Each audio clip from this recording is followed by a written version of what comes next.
Osama bin Laden, who had vacationed as a teenager in the United States and all over Western Europe and was very Americanized, self-radicalized after the Soviet Union invaded Afghanistan in 1979. He was the only member of his family that self-radicalized. Everybody else, lived the good life in France, in the UK, and in the United States. And so he came up on our radar as somebody who was potentially dangerous.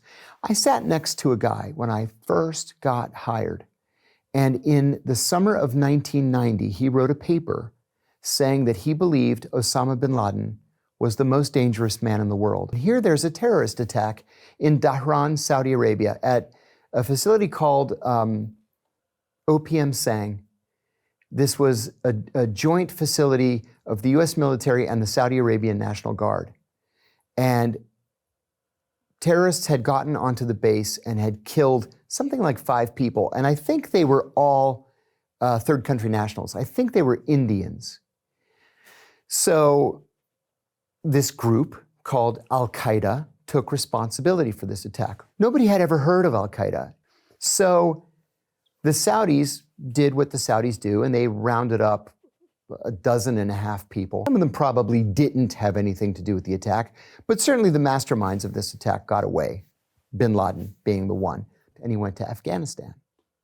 Well, in Afghanistan, with the fall of the pro-Soviet communist government and the advent of a Taliban government, he was free to do anything he wanted.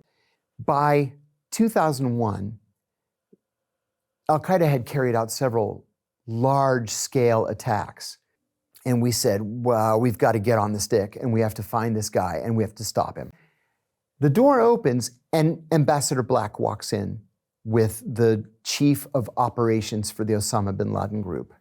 And I was so shocked, I stood up and I said, gentlemen, this is Ambassador Cofer Black. He is the CIA's director of counterterrorism, and this is the director of operations for our Osama bin Laden group.